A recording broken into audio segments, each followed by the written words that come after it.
was that God? If not, what else might it have been? And it resulted in some, of course, tremendous books.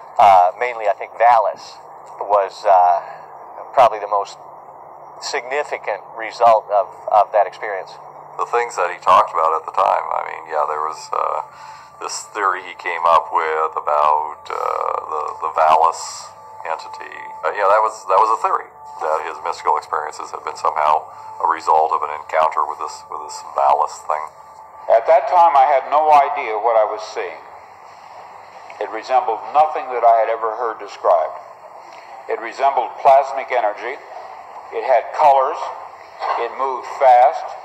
It collected and then dispersed. But what it was, what he was, I am not sure even now. Valis is an acronym. It stands for Vast, Active, Living Intelligence System. In other words, he thought that the artificial intelligence should be called Valis. I know a lot of the communications he got were in a woman's voice. And he ascribed this to the Holy Spirit, the third person of the Trinity. I think for Phil, Valis was a conduit to the information, not exactly to God himself, but to the information that would explain God in terms that he could understand. Because in our tradition, you cannot stand face to face with God. You would die.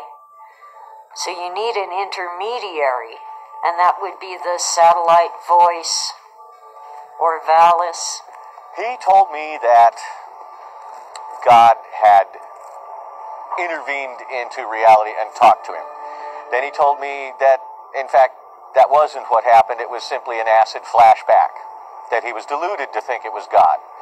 Then he told me, no, it was probably Soviet experiments with telepathy that had happened. And then he'd say, no, I think it was God. I thought that a lot of it was delusion. I'm sorry to say that, but I did. I mean, he would get glimpses, and he believed those glimpses. He believed them with all his heart. Like that hernia meant something. The girl with the fish sign meant something. This was all significant. I don't think he was sure how it fit together, or what was going to happen, or what he was supposed to do. I think he believed more often than not that it was God that had happened to him.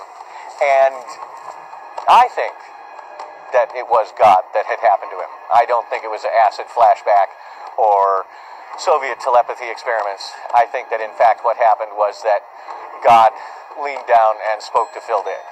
I've always felt, and still do, that if these are, things like this are the evidence that you base your convictions about reality upon, you must have a very desperate need to have some view of an alternate reality.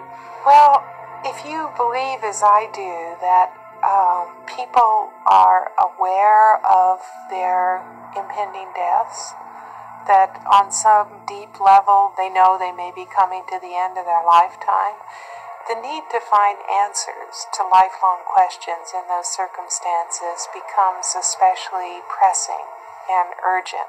And so it's no mystery, I think, why Dick would take this process of projection, which has always been in his work, and find some kind of ultimate affirmation in that.